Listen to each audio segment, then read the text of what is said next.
Hey guys, welcome to another video. I'm joined today by Flipside's Miztik. So first of all, Miztik, thanks for joining me on such short notice. I'm going to ask you a few questions about the season so far of RLCS. But question number one, how are you doing, my man? It's now 4:22 in the afternoon, and you told me good morning when we hopped on the call. Yeah, I mean, I've been awake for like 2 hours or something. That's pretty good for me. That's Beats waking up, pretty beats good waking up at for like 8 p.m. like I yeah. usually do. It's pretty good for a gamer. Well, I'm going to put on some little eye candy in the background of you guys versus Gale Force, which just happened. Well, it's actually a couple of weekends ago now, with the delay that happened with the European RLCS.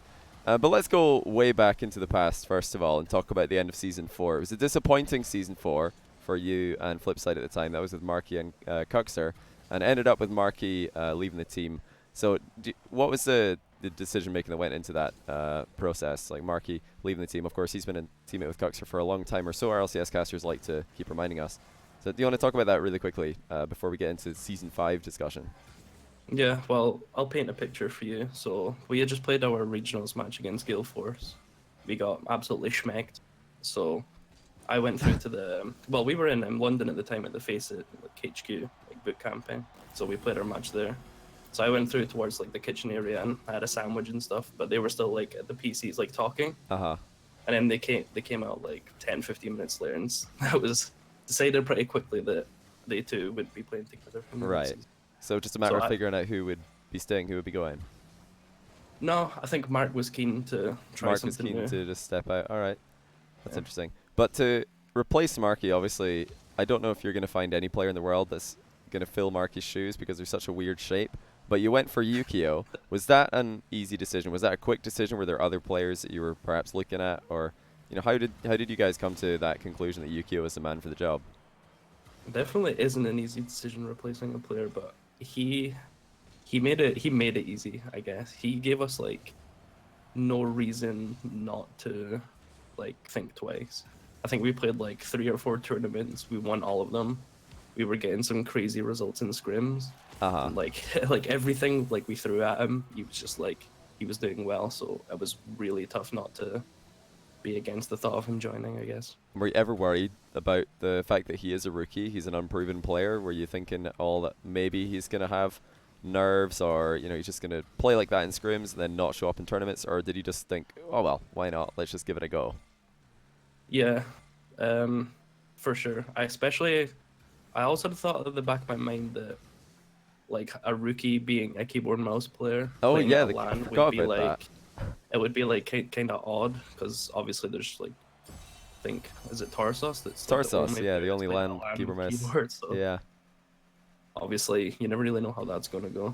Because I feel Mhm. like if you're like at a LAN with a controller, it's a little bit more comfortable than a Yeah, keyboard and a little bit mouse more because adaptable, yeah, for sure. definitely. So, but obviously at DreamHack, he definitely proved me wrong. So Absolutely. that was a big confidence booster. Yeah, let's talk about that DreamHack event then, because you were not able to go. It was going to be yourself, Yukio, Cuxer, just a little pre-Season 5 event to really test yourselves, and then you were sick, so you needed to find a very, very last-minute replacement, and you went for Jesse, who's mostly known for his Twitch streaming and playing 2v2. So what was it that impressed you about Jesse? Why did you think he was the man for the job to step up and, really last minute, just actually drive to the event and then play it the next day? Well, obviously, like the options were super limited, and Jesse had been like grinding like super hard, and Hmm. like I watch his streams all the time 'cause he's hilarious. He is hilarious, yeah. So like he was the first person I thought of when I realized that I wasn't going to be going. So I just gave him a message just like to see how his availability was and stuff, and he was like 50-50 at the start. Like he wasn't sure if he was going to be able to like drive down or like if like I would have had to get him a flight or something. But Yeah. eventually he realized that like he had the option to drive down, which made it so easy.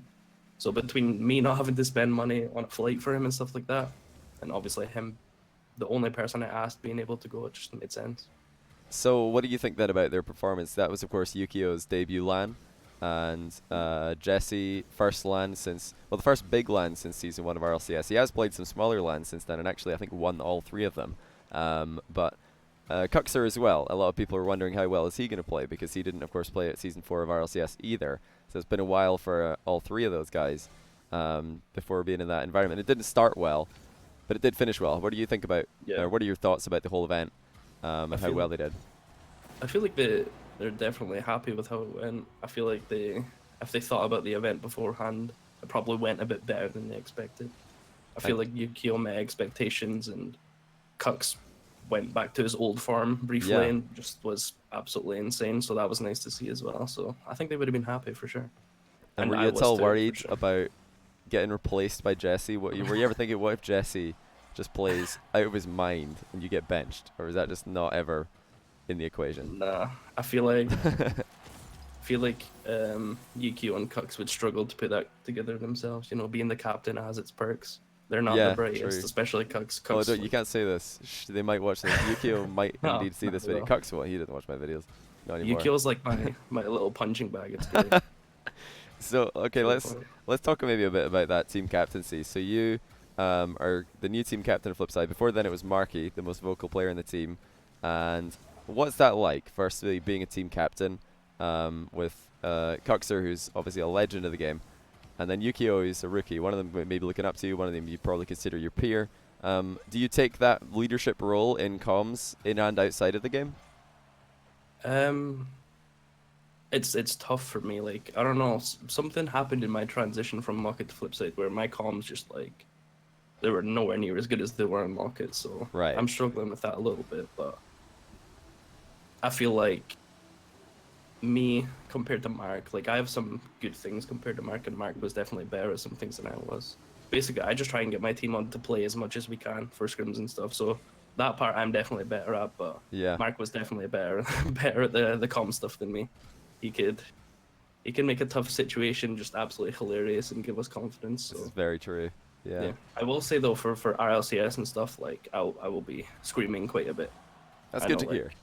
I like to make sure that we've done everything possible on those important games to make sure like we're calming and stuff like that, and the vibe is good. So I definitely do that part, but like for scrims and stuff, I'm pretty inconsistent. I like to Right. just focus on the gameplay. Yeah. And we all know how difficult it could be to get Cuxer online to do just about anything. So Yeah, the fact I that think I've done a you're good job for probably sure. the most capable person in the world at that, and my fans are always asking me to get Cux online, and I'm like, don't ask me, ask Miztik. He can probably Yeah, help you out with that more than I I'm your can. man, definitely. Yeah, you should just honestly become a caster and cast all Cux's games. You could probably have a lot of success with that. Yeah, He's a easiest very money of my life. in-demand man, as always. Well, let's move on to Season 5, because this is RLCS Season 5 still. So you started off pretty poorly with losses to Complexity in Week 1, PSG in Week 2 being your only game, and then your first game in Week 3 was another loss, a close loss, but a loss nonetheless to Envy. So at that point, knowing you have to go and play Fnatic later in the day, a team who have had a pretty good off-season record against you, what are you guys thinking? Your 1 win, 3 losses, 1 more loss could just be the end of Season 5 right there. What are Flipside thinking at that point? It was pretty spooky. I'm not gonna lie. It was pretty scary because Fnatic have beaten us quite a bit, especially in off season. We've gone back and forth a bit, but I do think they've edged us out in Yeah. off season. So I don't know. Like I say, we take every RLCS match super seriously, and we completely focus for it. And we got off to a great start, which was just all we needed, really. Because you know when we don't start well, we really Very struggle. slow So starter. Yeah, you had slow yeah, starts against Envy and PSG, I believe. And yeah, then it picked exactly. up, but it was just a little bit too late in Game 5. Yeah, both Game 5s went to Yeah, PSG and Envy, respectively. So, exactly. okay, let's move on to the GFE series, which is the series that I've just thrown on the replay for Game 1 in the background here. Coming off the back of the 3-0 against Fnatic, what are you guys now thinking against going up against Gale Force, the defending world champions, undefeated in the league so far? I think undefeated in RLCS for 11 series in a row. Did you believe that you could win this series? Did you and Yukio and Cuxer think that you had it in the bag or had it in you? Honestly, I was focused more on the Vitality series. I thought Gale Force or Gale Force, like it goes how it goes. I didn't expect too much, but I definitely knew that we could definitely beat anyone on our day. So having a start like that was just unbelievable. I think every game went to overtime, right? Yeah, every game went to overtime. Game 1, you were trailing 3-1, Yeah. and you So brought it back. it was definitely close, but An you incredibly know, long overtime as well. I can't flip side remember. in overtime. So Yeah, yeah. true. So, all right, you managed. Spoiler alert for anybody who hasn't seen these replays. Stop watching right now because this is going to be a bit of a spoiler of what happens. You did win this series 3-0. You managed to pull it out of the bag, and then you went on to beat Vitality 3-2 as well. giving yourselves a great chance to not only make LAN, well, not only make playoffs, but even a shot at top two, which has now died. But at that point, you had even given yourselves a shot at top two, which is crazy. Nobody had thought that was even, remotely possible after seeing how badly you were doing earlier in the season. So give me your thoughts of where you're at right now. You've had a good, strong finish. You've shown that you could beat anybody. What are you thinking now going into playoffs, knowing that you're going to have to play one more series to make LAN or go home? Yeah, I can't wait for playoffs. Honestly, I'm looking forward to it. I feel like it doesn't really matter who we play. I think we'll be ready. And I don't know. I've never been so excited for a best of 7. I just really hope we play like I know we should, and I hope we don't choke. I certainly hope so too. Like the team that you will face, I believe it's well. There's still quite a lot of options actually. There's some weird playoff scenarios where you can end up playing against a team who, in a 2% situation. But I think it's most likely that you're going to face either Envy or PSG. Those are by far the most likely outcomes. Which one of those two would you prefer to play, if any of them at all? I will say that PSG are definitely not playing like they usually do. Like when they're playing well, they're crazy good, but they've definitely not shown that as much recently. That being said, they have been really good in scrims. We've been scrimming them a lot, and they always perform in scrims. But obviously, people are pretty disappointed with their season so far. It's the same with Envy as well. Envy can sometimes be ridiculous and sometimes not so much. So I feel like I don't know. I feel like Envy are probably will give us the better series. Well, Okay. it makes me more comfortable that they will give us the better series because they don't play too like funky or crazy like Envy. Right. Like Yeah. Devo's like he's still super weird to play against. So like and it's the similar situation with Bluey. I feel like PSG are pretty unpredictable and Envy are a bit more predictable. So I'd feel more comfortable against Envy, but judging by how they're playing, I'd probably play against PSG. Okay. And moving into the other playoff matches, it looks like Gale Force have to beat one off Vitality or Complexity to make top 2 and force one of those two teams into the playoffs. What do you think? What are your predictions? Who are the two teams that are going to auto qualify from Europe and make it this time? Vitality and Complexity right now both sitting 5 win and 1 loss, but they both have to play Gale Force, who are at 4 wins and 1 loss. I think Gale Force will smack Vitality. Oh yeah? I think that's how it'll go. Yeah, I'm not sure about the Complexity series, but I'm feeling a strong Gale Force showing against Vitality. Strong sure. Gale Force win prediction from exactly. Miztik. Yeah. I'm gonna agree. I think if I had to make a prediction right now, I think Gale Force are probably gonna win both of those series. But you never know. Complexity have been doing so much better in league play than they did off season. It shows because they're really hard workers. How important do you think that is to just grind hours? Because you said you picked up Jesse for DreamHack because he was just grinding the game. Complexity, probably the hardest working team in Europe, all across the board. How big of a deal does that make, just putting in hours in ranked and in scrims? Crazy amounts. I think that's maybe part of why we had success in that week against Gale Force and Vitality, because we had been scrimming a bunch and we had been getting absolutely smacked. And Oh, yeah? if you lose enough, you learn and you improve. So I feel like that might have been part of our success. And obviously Complexity have been doing that for a lot longer than we have. So definitely feel like that helped for sure. So you're thinking Gale Force auto qualify. You're sure? What about the others? Do you think maybe Complexity? Because you said Vitality, you're gonna get slapped. Yeah, maybe. Okay. I would say Complexity. Complexity, Gale Force. They're crazy good. That I seems genuinely can't believe how good a lot is these days. It blows my mind, dude. the redirects. Yeah, just everything. I can't believe how much he's improved. Yeah, a lot is the kind of player that when he goes up for a ball, it looks like he's just making it up as he goes. He's just like, he doesn't know what he's doing, but it just works anyway. Yeah, you think you could call it luck, but when you do it that many times, I don't think it's luck anymore. I think it's just familiarity with the situation. Let's talk a really brief minute about North America then, because they've already confirmed the auto qualification spots are going to G2 at 6 wins and 1 loss, and NRG at 7 wins and no losses. Cloud9 at 3rd place, actually losing 3-0 to CLG this past weekend. Did you watch that series, by the way? I'm pretty sure I did, yeah, because obviously I love Dapper, so seeing him like doing well made me so happy. And I remember being like super proud of him after that series because he's my boy. Yeah, Dapper's a great player. Yeah, one day. One day he'll win a LAN. One day. For sure. So what do you what do you think about Cloud9 maybe? Because I know there's a lot of Cloud9 fans. They're one of the most popular teams in the world, and they're probably a bit worried thinking about Cloud9's chances going into playoffs. I believe they play against Ghost in their first playoff match for the RLCS spot.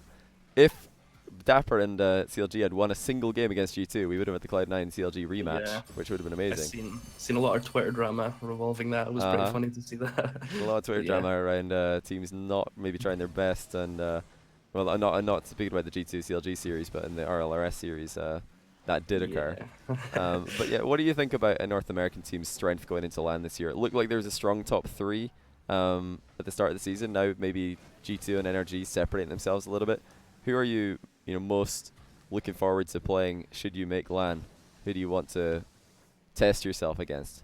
I definitely want a rematch against G2 for them beating us at DreamHack. I need that rematch, dude. I can't live it down. I don't know. I don't really get to play against G2, especially I guess Chronovi as much. I've only played them like a handful of times in my career, and obviously the last time he beat us to DreamHack, so I need my revenge for that for sure. And what do you think? There's been rumors, and this is not me leaking anything, guys. Don't worry, I've got no information at all about LAN location. Wish I did, but I don't. If we do come back over to Europe for the LAN again, no European LAN major at least has ever been won by an American team. Do you think that trend is likely to continue? You have faith in yourselves and your European brethren? Oh hell yeah, EU are crazy good this season. We might have like a bit of a shaky league play, but our teams at the best, like I don't know. I guess I would say NRG can compete, but I don't think anybody else can. That seems fair enough. Well, this Game 2 replay is going to come to a close. If you guys do want to see the rest of the series, I fully recommend that you watch it. Incredible series, Flipside versus Galeforce. But I'm going to round off this interview now. Just give you the final thought, Miztik. If there's anything else that you want to say to your fans or to people who are going to be watching RLCS playoffs, which are, I believe, they're not this weekend, they're the one after, right? I have absolutely no idea. You should really figure that out, buddy. Anyway. I feel like it was on Sunday, but they might have moved it because of all the issues. Oh, yeah, of course. Attention. Yeah. But yeah, any final thoughts as we round off this interview? Yeah. If we do somehow absolutely bean regionals, please be nice to us.